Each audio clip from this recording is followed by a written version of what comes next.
उसकी अंधेरे हरी चराइयों में हमें चराता है। यीशु है सच्चा दरिया, उसकी अंधेरे हरी चराइयों में हमें चराता है। वादी पहाड़ियों में चलता है राह,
की आराधना हो परमेश्वर पिता।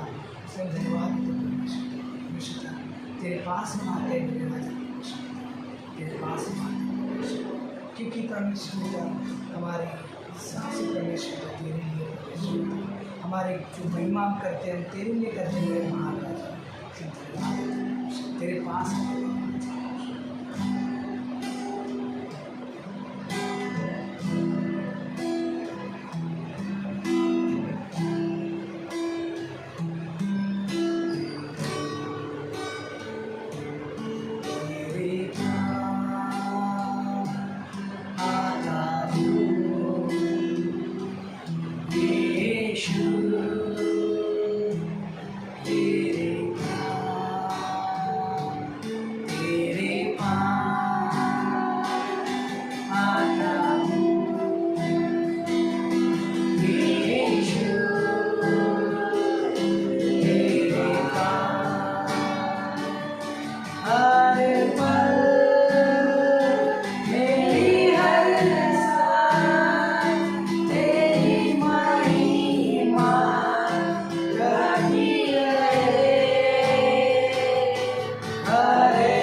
तेरे आराधना कि प्रभु परमेश्वर जो आपने समय हमारे लिए रचा उसके धन्यवाद कि तेरे लिए परमेश्वर की आराधना टीम को मैसेज को तेरे हाथों में रखते हैं मेरे राजा। आज परमेश्वर ने हमें कुछ अलग सिखाना, कुछ नया सिखाना परमेश्वर धन्यवाद तो और तेरे करीब आ सकते हैं मेरे राजा। तेरे वचन का है हम तुझे और भी गहराई से जान सकते हैं मेरे राजा।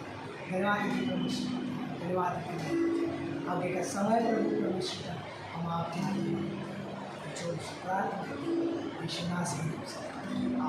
प्रार्थना करते हैं।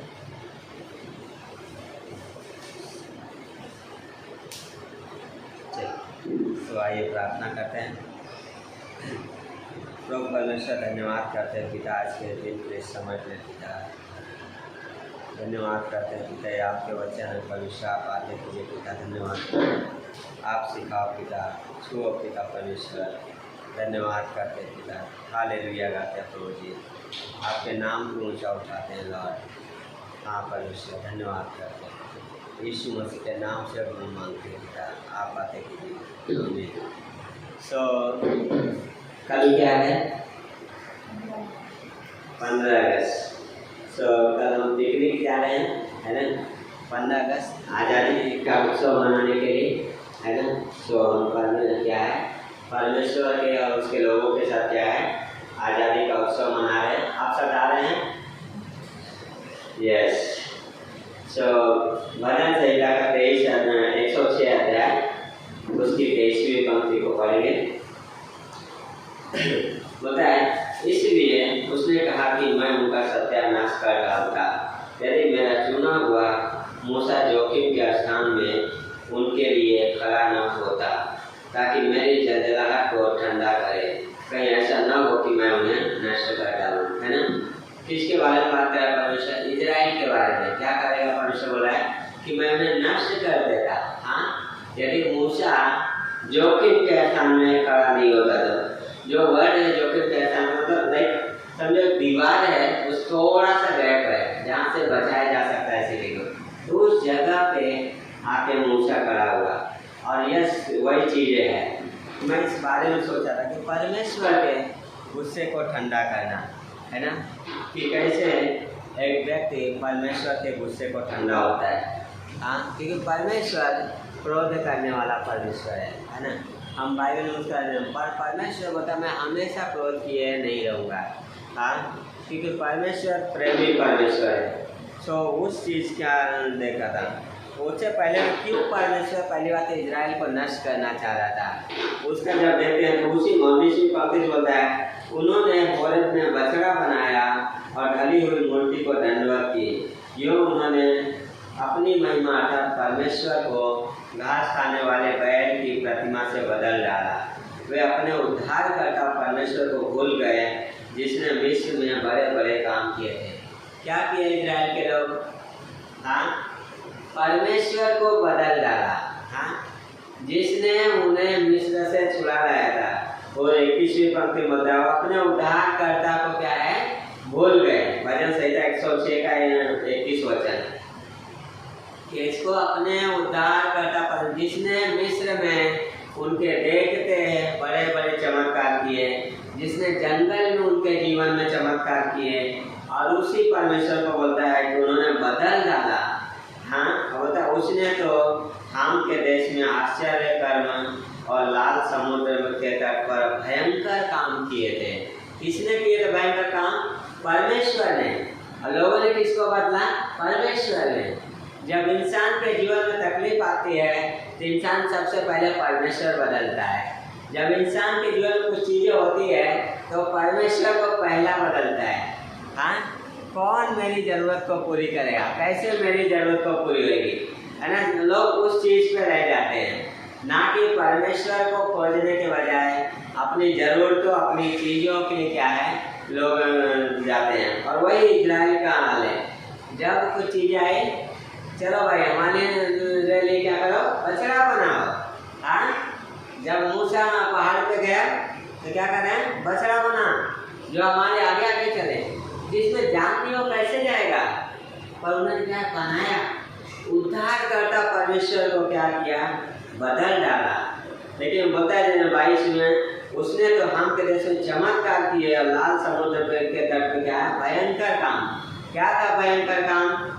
परमेश्वर ने उस समुद्र को 2 भाग कर दिया। किसी ने ऐसा, एक साइंटिस्ट ने लॉजिक लगाने की कोशिश किया कि बहुत भयंकर तूफान हवा आया और समुद्र पानी क्या है इकट्ठा हो गया, लेकिन कैसे हो जाएगा? इतना बहुत बड़ा समुद्र है और एकदम सूखा हुआ, लोग कैसे? परमेश्वर है जो ऐसे काम करता है, साइंस नहीं करता। परमेश्वर है जो ऐसे बड़े बड़े चमत्कारी काम करता है, जो भयंकर काम करता है। और उसने उनके लिए क्या है? लाल समुद्र को 2 भाग कर दिया और वहाँ पर लिखा पैदल चले गए। हाँ, बोलता है इसलिए कि उसने उनका कहा कि मैं उनका सत्यानाश कर डालता। लेकिन क्या है, जब भी परमेश्वर सत्यानाश करने को सोचा तो वहाँ पे क्या है? एक व्यक्ति है मूसा, जो क्या आ गया। परमेश्वर और इजराइल के बीच में, परमेश्वर कैसे, क्यों? हाँ, बहुत अद्भुत है कि मूसा वहाँ पे परमेश्वर के और उनके बीच में क्या है? खड़ा हुआ। निर्गमन का 32 अध्याय में जाएंगे हम। निर्गमन का 32, पुराने नियम में दूसरी पुस्तक, उसका 32 अध्याय।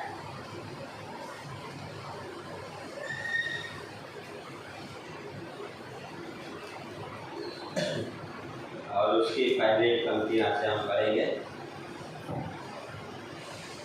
बोलता है जब लोगों ने देखा कि मूसा को पर्वत पर से उतरने में विलम्ब हो रहा है, तब वे हारून के पास इकट्ठे होकर कहने लगे, अब हमारे लिए देवता बना जो हमारे आगे आगे चले, क्योंकि उस पुरुष मूसा को जो हमें मिस्र से देश से निकाल ले आया है, हम नहीं जानते कि क्या हुआ।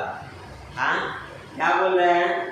मूसा को लेट हो रहा है, हमारे लिए देवता बना जो आगे है। उस पुरुष मूसा को निकाल लाया, नहीं मालूम क्या हुआ। निकाल के कौन लाया? परमेश्वर। लेकिन किसको बोला? मूसा ने निकाला है।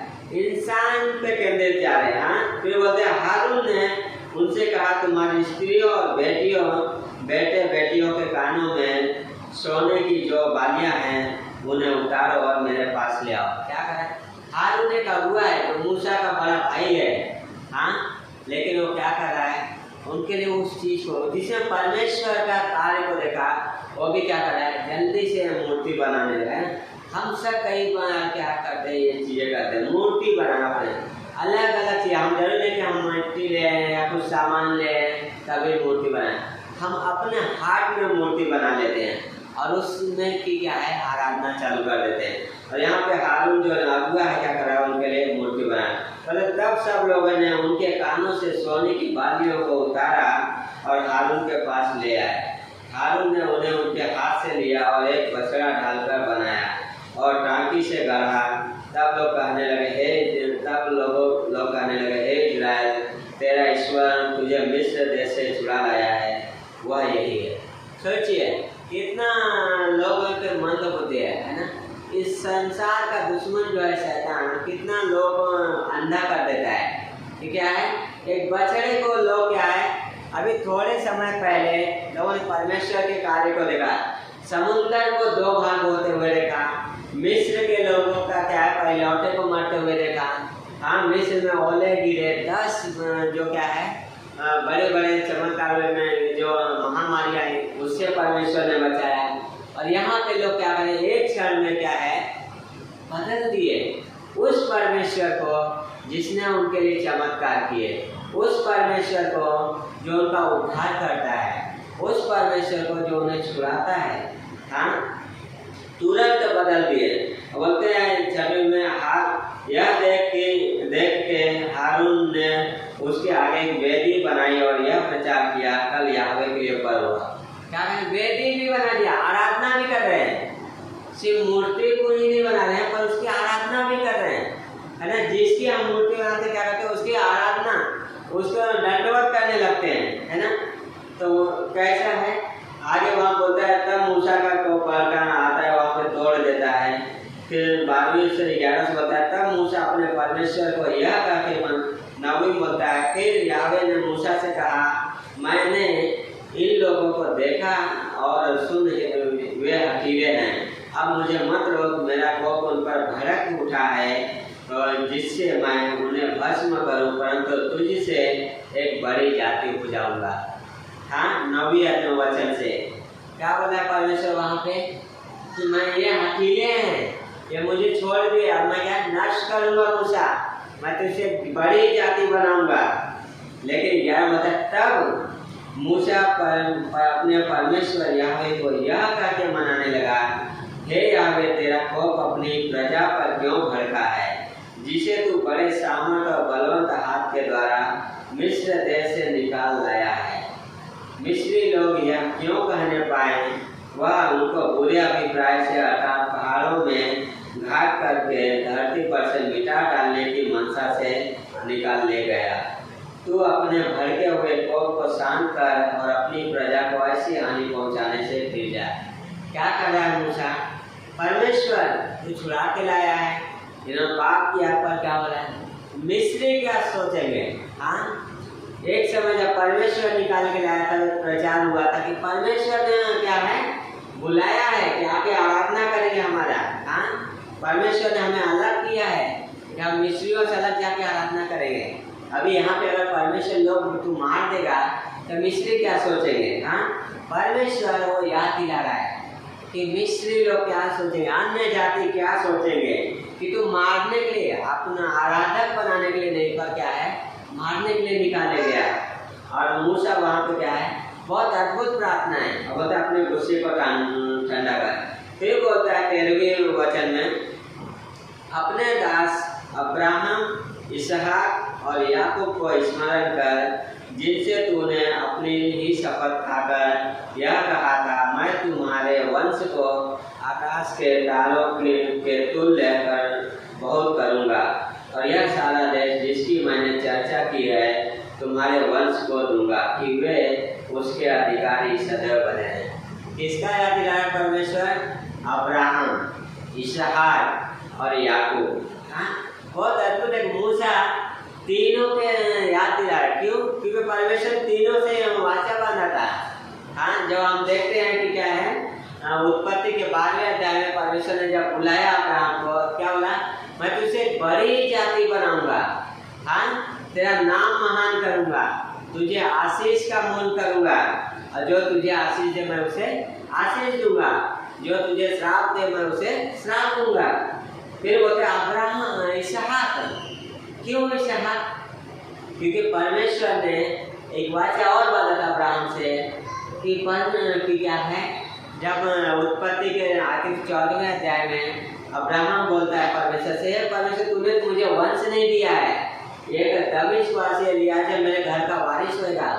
परमेश्वर बोलता है नहीं, तेरा निज वंश, तेरा खुद का जो वंश होगा वही तेरा वारिस होएगा। हाँ, फिर परमेश्वर हम देखते हैं उत्पत्ति के 32वें अध्याय में, जो पहला पुस्तक है बाइबल का, उसके 32 अध्याय में वहाँ के परमेश्वर याकूब से भी क्या है, वाचा बांधता है कि अब से तेरा नाम इजराइल होएगा, राजकुमार।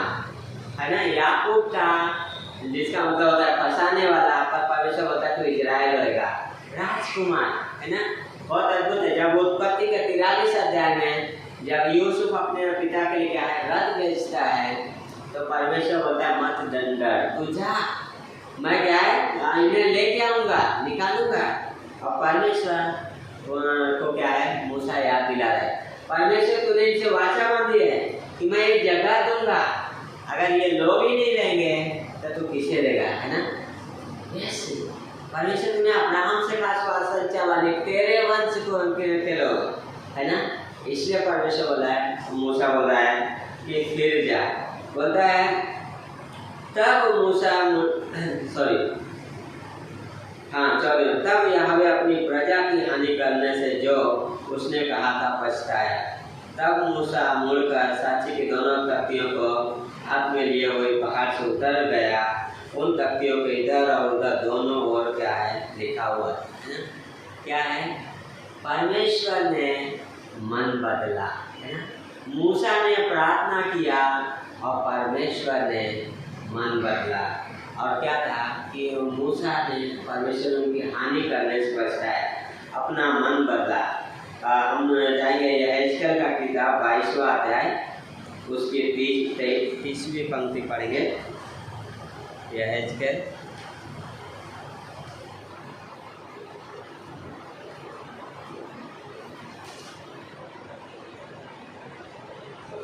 मिल गया सबको? यशाया के बाद मेरे इसमें है पेज नंबर 954। होता है 30वीं पंक्ति, मैंने उनमें ऐसा मनुष्य ढूंढना चाहा जो बाड़े को सुधारे और देश के निमित्त नाके में मेरे सामने ऐसा खड़ा हो कि मुझे उसका नाश न करना पड़े, परंतु ऐसा कोई न मिला। इस कारण मैंने उन पर अपना रोष भड़काया और अपनी जलजलाहट की आग में उन्हें भस्म कर दिया है। मैंने उनकी चाल उन्हीं के सिर पर लौटा दी है। परमेश्वर यहोवा की यही बात है। क्या बोला परमेश्वर?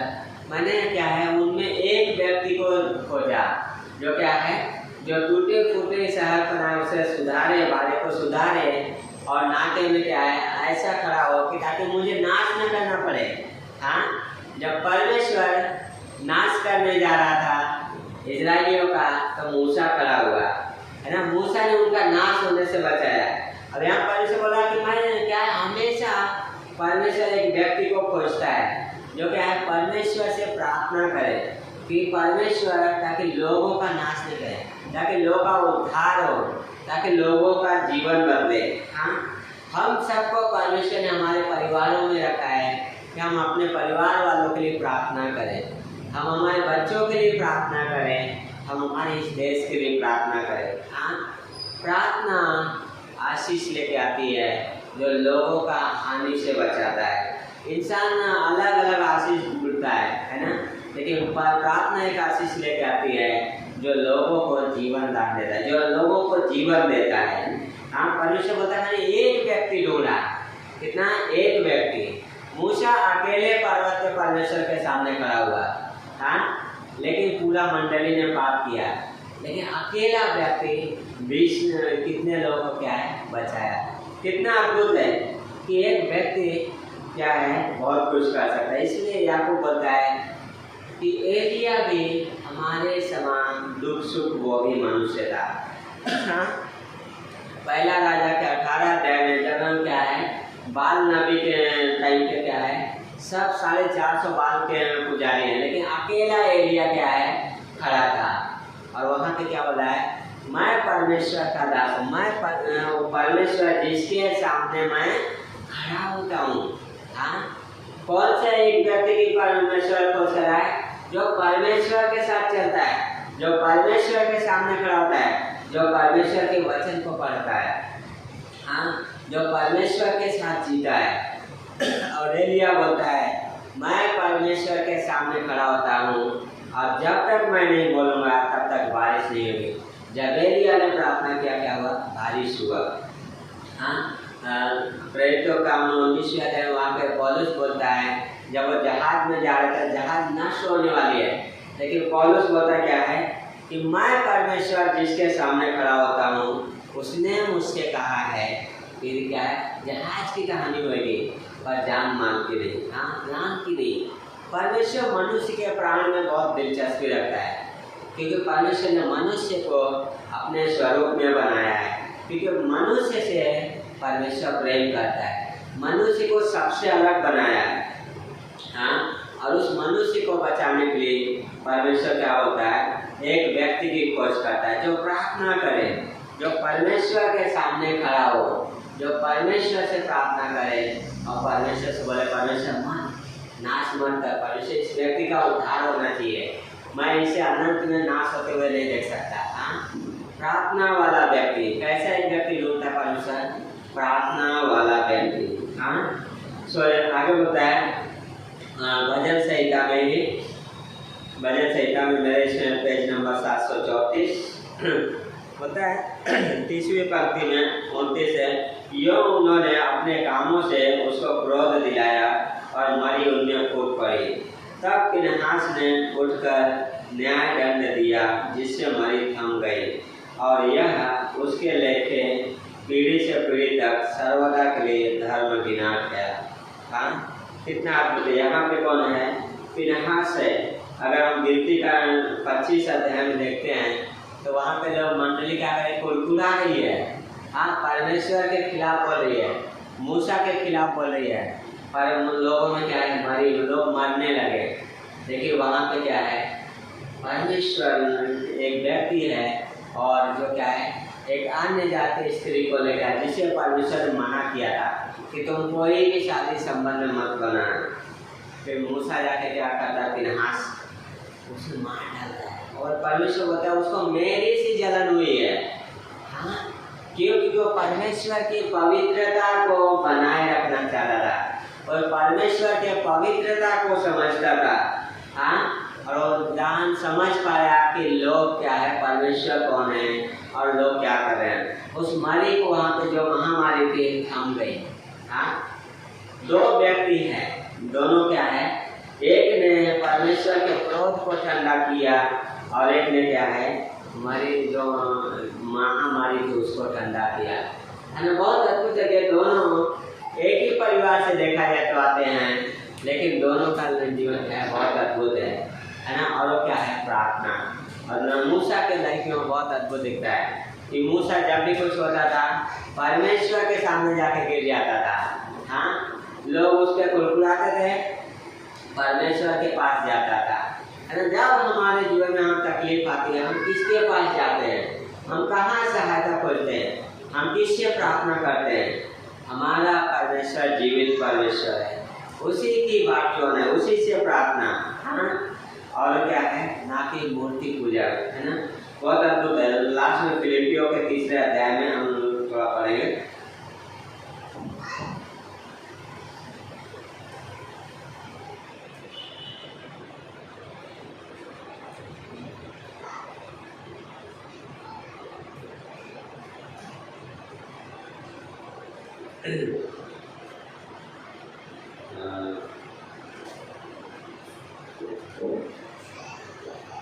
सॉरी, पहला अध्याय का 3री पंक्ति से बोलता है, मैं जब जब तुम्हें स्मरण करता हूँ तब तब अपने परमेश्वर का धन्यवाद करता हूँ।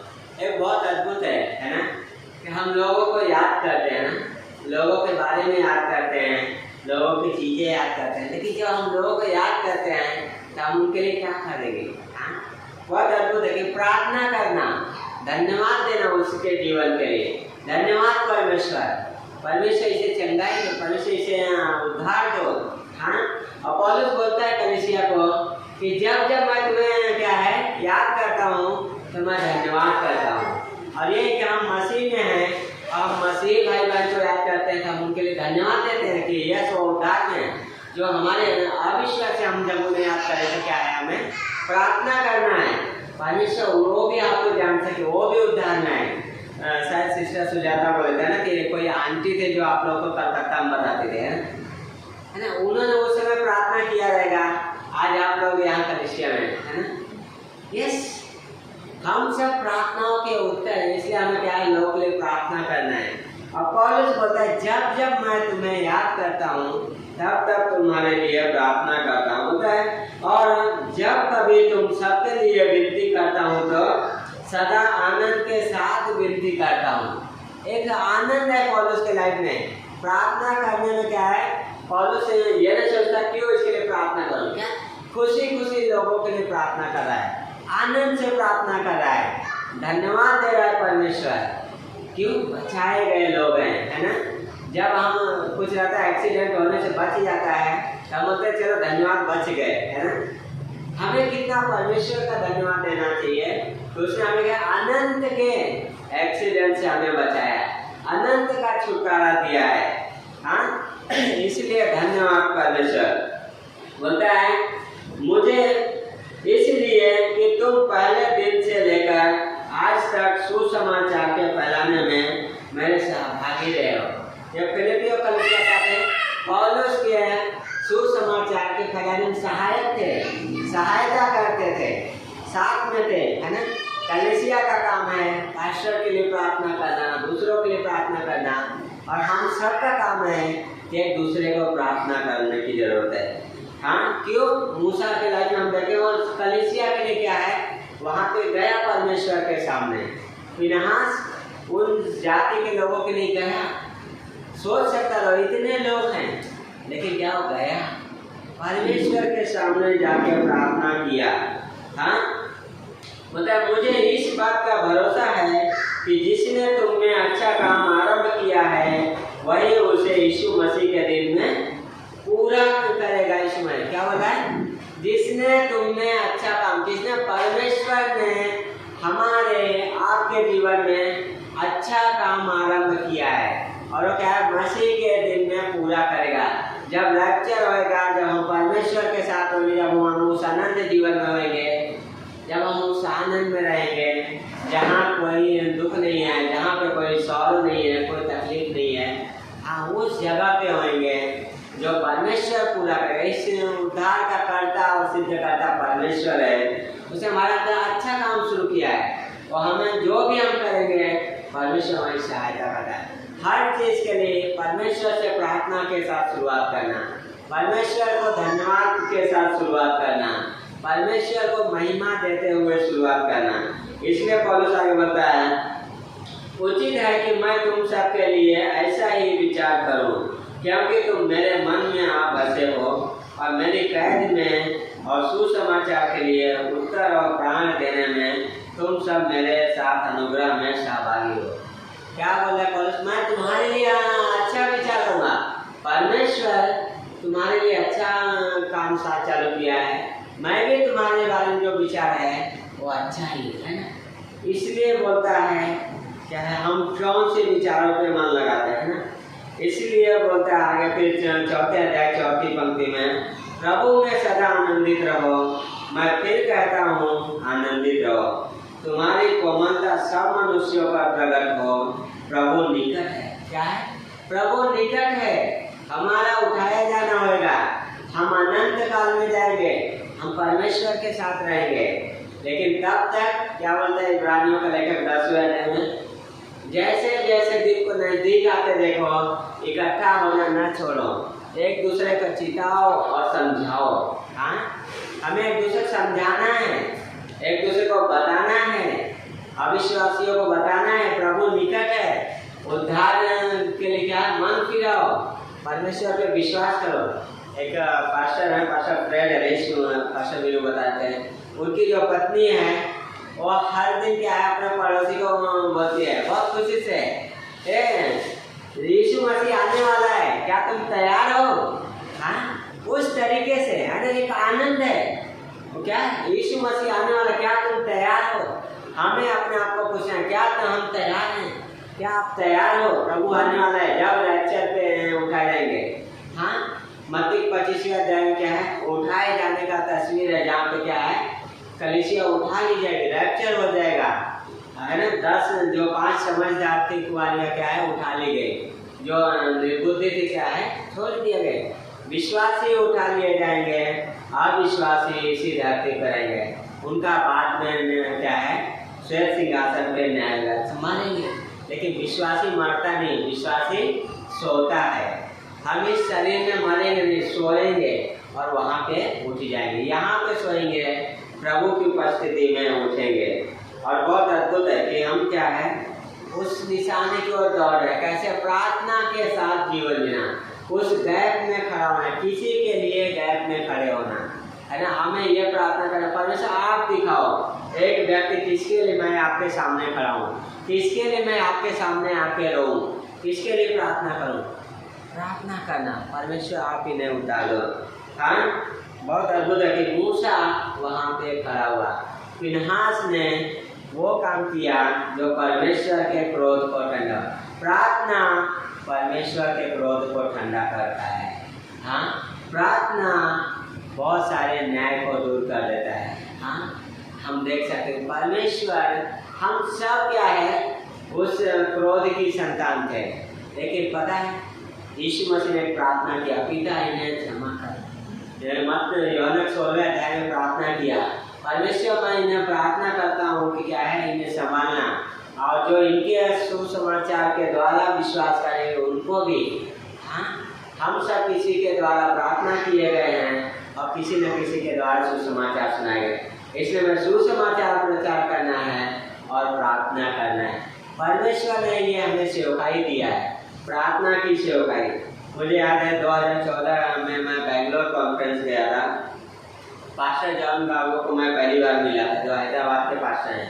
उन्होंने मुझे एक चीज़ बोला था, मैं बहुत नया था, बोलते हैं बबलू तुम अपने पास्टर की सहायता करो। मतलब मैं कैसे कर सकता हूँ, ना तो हमारे पास पैसा है ना कुछ है, लेकिन उन्होंने अगला सेंटेंस बोला प्रार्थना करो। हाँ, कलीसिया के लिए प्रार्थना करो, पास्टर के लिए प्रार्थना करो, प्रार्थना के द्वारा आप सहायता कर सकते हो। हाँ, और वही प्रार्थना पिछले हफ्ते बोला था, परमेश्वर की इच्छा है, प्रार्थना हमारी जरूरत है, हर विश्वासी की जरूरत है प्रार्थना, इस संसार की जरूरत है प्रार्थना। हाँ, और परमेश्वर की इच्छा है प्रार्थना, इसलिए हमें प्रार्थना करना है। इसलिए यीशु मसीह ने प्रार्थना पे जोर दिया कि क्या करो, प्रेयर करो। हाँ, कि तुम परीक्षा में न पढ़ो, मांगो तो तुम्हें दिया जाएगा, ढूंढो तो पाओगे, खटखटाओ तो तुम्हारे लिए खोला जाएगा। हाँ, यीशु मसीह जो प्रार्थना करो, यीशु मसीह प्रार्थना करता था। हाँ, और उस नाके में खड़ा हुआ, कहाँ, क्रूस पे, परमेश्वर और मनुष्य के बीच में यीशु मसीह खड़ा हुआ, जहाँ पे परमेश्वर के क्रोध को क्या है शांत किया, क्योंकि उसने परमेश्वर के उस क्रोध को अपने ऊपर ले लिया। जहाँ पे 3.5 घंटा जब वो क्रूस पे था, तो क्या अंधेरा छा गया था। क्यों? क्योंकि बाइबल बोलता है हबक्कुक में, हे परमेश्वर तेरी आंखें इतनी पवित्र है कि तू पाप को देख भी नहीं सकता है। हाँ, परमेश्वर स्वयं जब पाप को लिया हुआ था, परमेश्वर ने क्या है उस अपने बेटे को छोड़ दिया। क्यों? क्योंकि हमारे पाप को अपने ऊपर लिया था और उसके जिसकी वजह से आज हम उद्धार में। हमने क्या किया, सिर्फ विश्वास करते हैं कि यीशु हमारे लिए पाप के हमारे पाप के लिए क्या है क्रूस पे मरा, गाड़ा गया, जिंदा हुआ। लेकिन वहाँ पर उसने क्या किया, परमेश्वर के क्रोध को ठंडा किया। हाँ, और जिसकी वजह से हमें परमेश्वर की धार्मिकता दी गई। हम परमेश्वर की संतान हैं, हम परमेश्वर के घर के वारिस हैं, हम परमेश्वर के संगी वारिस हैं। हाँ, सोचिए प्रार्थना में पावर है, प्रार्थना सामर्थ्य है। आप कितनी देर प्रार्थना करते हो वो मायने नहीं रखता, आप प्रार्थना करते हो क्या ये मायने रखता है। पर हमें हमारे प्रार्थना के जीवन में बढ़ना है, हमें प्रार्थना में समय व्यतीत करना है ताकि हम परमेश्वर से जब छोटी भी प्रार्थना करें यू आंसर है। कई बार क्या होता है, हम छोटी सी प्रार्थना करते हैं तुरंत आंसर आ जाता है। कई बार कुछ प्रार्थनाओं का लेट आंसर आता है, पर परमेश्वर को पता है कि हमें कब किस चीज़ की ज़रूरत है। सही समय पे और क्या है सारी चीज़ें देता है। हमें नहीं पता, हम लगता है कि ये समय है, पर गॉड को पता है कि कब हमें किस चीज़ की ज़रूरत है और उस समय में क्या है वो हमें देता है। बहुत अद्भुत है। तो हमें क्या है प्रार्थना करते हैं, क्या निरंतर प्रार्थना करते रहना है। लास्ट में लूका के 18वें अध्याय में जाएंगे।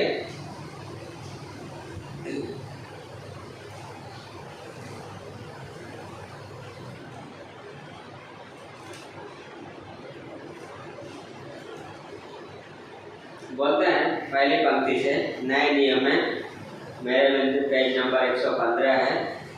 नए नियम में लूका का 18 अध्याय बोलता है, फिर उसने इसके विषय में कि नित्य प्रार्थना करना और हियाव न छोड़ना चाहिए उनसे यह दृष्टांत कहा। किसी नगर में एक न्यायी रहता था जो न परमेश्वर से डरता था और न किसी मनुष्य की परवाह करता था। उसी नगर में एक विधवा भी रहती थी जो उसके पास आकर कहा करती थी, मेरा न्याय चुकाकर मुझे मुद्दई से बचा। कुछ समय तक तो वह न माना, परंतु अंत में विचार कर रहा, यद्यपि मैं न परमेश्वर से डरता और न मनुष्यों की कुछ परवाह करता हूँ, तो अभी यह विधवा मुझे सताती रहती है और इसलिए मैं उसका न्याय चुकाऊंगा। कहीं ऐसा न हो कि घड़ी घड़ी आकर अंत में मेरी नाक में दम करे। प्रभु ने कहा, सुनो यह धर्मी न्याय क्या कहता है। इसलिए क्या परमेश्वर अपने चुने हुओं का न्याय न चुकाएगा जो रात दिन उसकी दुहाई देते रहते हैं? क्या वह उनके विषय में देर करेगा? मैं तुमसे कहता हूँ वह तुरंत उनका न्याय चुकाएगा। तो भी मनुष्य का पुत्र जब आएगा तो क्या वह पृथ्वी पर विश्वास पाएगा? क्या बोले? बस एक विधवा है, एक राजा है, न्यायी है। सोचिए सामर्थशाली है, लेकिन विधवा ने क्या किया, निरंतर आज आई मेरा न्याय चुकाओ, नहीं सुनेगा कल वापस आएगी मेरा न्याय चुकाओ, सुबह आई मेरा न्याय चुकाओ, शाम को ही नहीं। क्या बोल रहे हो? मैं इसका न्याय चुका के जीवन में खत्म कर देता हूँ, ऐसा ना हो मुझे थका दे। प्रभु बोलते सोचिए का धर्मी न्यायी है, जब वो सुन सकता है तो परमेश्वर कितना सुनेगा। हाँ, क्या होता है परमेश्वर 6वें पंक्ति वचन में प्रभु ने उससे कहा, सुनो यह धर्मी न्यायी क्या कहता है। इसलिए क्या परमेश्वर अपने चुने हुओं का न्याय नहीं चुका है? क्या बोला है? चुने हुओं का। हम सब परमेश्वर के चुने हुए हैं। हाँ, इसी वचन बोला बुलाए हुए बहुत हैं पर चुने हुए थोड़े हैं। हम सब यहाँ ऐसे नहीं है, परमेश्वर ने चुना हुआ है, परमेश्वर ने हमें रखा हुआ है। हाँ, बोलता है चुने हुओं का न्याय चुकाएगा, वो हमारी प्रार्थनाओं को सुना। अगली बार जब प्रार्थना करना तो ये याद रखना कि आप परमेश्वर के चुने हुए हो, आप परमेश्वर के बच्चे हो।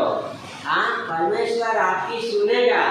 क्यों? क्योंकि यीशु मसीह आप बोलते हैं इसलिए परमेश्वर अपने चुने हुओं का न्याय चुकाएगा जो क्या है रात दिन उसका दुहाई देते रहे। कैसा रात दिन हमें प्रार्थना करना है, जब भी याद आए प्रार्थना करना है। पता है मैं तुमसे कहता हूँ अगली पंक्ति में, वह तुरंत उनका न्याय चुकाएगा।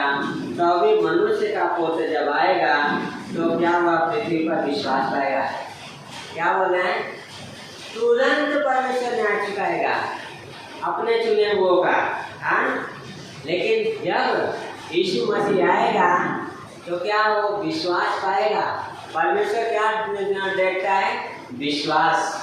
परमेश्वर कार्य करने के लिए नहीं होता है, परमेश्वर विश्वास करने के लिए होता है। मतलब जब विश्वास कर लो, जब प्रार्थना करो तब विश्वास करो कि तुम्हें मिल गया है। जब प्रार्थना करो तब विश्वास से करो कि परमेश्वर सुनेगा।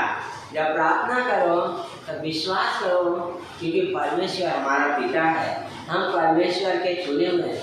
सोचिए उस क्या है, उस विचार से जान के हम परमेश्वर के चुने हुए हैं, परमेश्वर हमारा पिता है और वो सुनेगा। उसने मूसा की प्रार्थना को सुना, इजराइलियों को बख्श दिया। फिर हाथ ने जब कार्य किया परमेश्वर ने बख्श दिया। एलिया खड़ा हुआ, प्रार्थना किया, बारिश बंद किया। एलिया ने प्रार्थना किया, बारिश हुआ। बाइबल बोलता है एलिया भी हमारे सामान दुख सुख क्या होगा, हमारे समान ही का है, साधारण था। हाँ, लेकिन प्रार्थना किया, परमेश्वर ने प्रार्थना को सुना। हमें भी प्रार्थना करना है और परमेश्वर आपकी प्रार्थना को जरूर सुनेगा। क्यों? क्योंकि वो बोलते हैं आप चुने हुए हैं। विश्वास से प्रार्थना करना है, परमेश्वर से प्रार्थना करना है जो हमसे प्रेम करता है। हाँ, उस परमेश्वर से जिसने हमारे लिए अपना जान दिया, उस परमेश्वर से जिसने हमें प्रॉमिस किया है, जिसने हमें बोला है कि प्रार्थना करो। हाँ, जिसने हमें बोला मांगो, जो बोलता है क्या है, मैं पिता हूँ, जो बोलता है मैं तुमसे प्रेम करता हूँ। हाँ, उस परमेश्वर पिता से क्या है, प्रार्थना करना है। हमें आइए प्रार्थना करते हैं। प्रभु परमेश्वर, हम धन्यवाद करते हैं पिता आज के दिन के लिए, समय के लिए। परमेश्वर आज के दिन को आपके हाथों में सौंपते हैं परमेश्वर। धन्यवाद करते हैं पिता, हालेलुया करते हैं परमेश्वर। हर एक व्यक्ति को आपके हाथों में सौंपते हैं परमेश्वर। यहाँ पे बैठे हुए हर एक व्यक्ति को आपके हाथों में सौंपते हैं। सुब्रत ब्रदर, सुजाता सिस्टर, विजय शोभा, हम सबको आपके हाथों में सौंपते हैं परमेश्वर। महिमा अनुग्रह खास करके इन बच्चों के हेल्थ के लिए मांगते हैं परमेश्वर। आप चंगाई दो लॉर्ड, आप चंगा करने वाले परमेश्वर लॉर्ड। छुओ पिता परमेश्वर, हर एक को आर्थिक हेल्प करना पिता, और जो लोग नहीं आ पाए उनको भी आपके हाथों में सौंपते हैं। यस लॉर्ड, आपकी महिमा हो। कल का पिकनिक को आपके हाथों में सौंपते हैं। ब्लेस करो पिता, टच कीजिए लॉर्ड, छुओ लॉर्ड जी, धन्यवाद करते हैं। यस लॉर्ड, आज माँ सिस्टर को आपके हाथों में सौंपते हैं परमेश्वर, के परिवार को आपके हाथों में सौंपते हैं। उनके बेटे आशीष के लिए हम मांगते हैं लॉर्ड कि आने वाले समय में वो बोलने लगे पिता, उसके जीवन में आप चमत्कार करो लॉर्ड। आप चमत्कार करने वाले परमेश्वर लॉर्ड, हम आपसे चमत्कार की मांग करते हैं। यीशु मसीह के नाम से प्रार्थना को मांगते हैं। छुओ और सुनिए और कबूल कीजिए पिता, आमीन आमीन। आखिर था ना आज का मैसेज प्रार्थना के ऊपर था कि यीशु मसीह ने भी प्रार्थना की थी। हम देखते हैं बाइबल में पढ़ते हैं, प्रार्थना हमारे जीवन का एक ऐसा हथियार है जो हमारे आने वाले पल जो तकलीफ है, जो पार्ट है तकलीफ, उसको रोक देता है। तो आइए हम इस गीत को गाते हैं, प्रार्थना में आराधना करें, स्थान भी करे रहते हैं।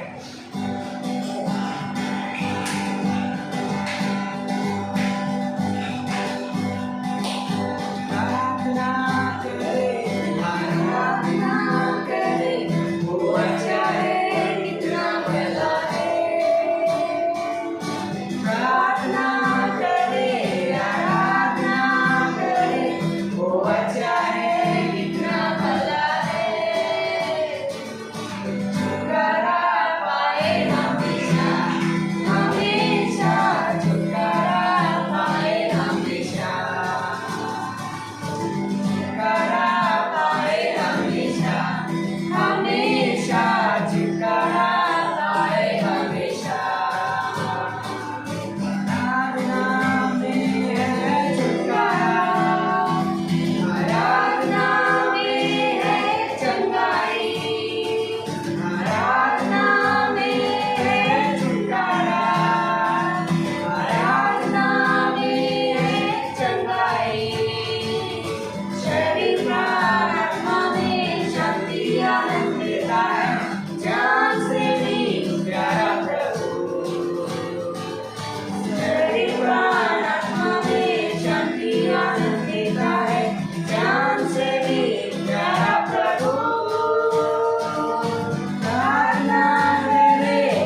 मसीह का 6वां अध्याय उसकी 5वीं पंक्ति से यीशु मसीह बोला, जब तू प्रार्थना करे तो कपटियों के समान न हो, क्योंकि लोगों को दिखाने के लिए आराधनालयों में और सड़कों के मोड़ों पर खड़े होकर प्रार्थना करना उनको अच्छा लगता है। मैं तुमसे सच कहता हूँ कि वे अपना प्रतिफल आ चुके हैं।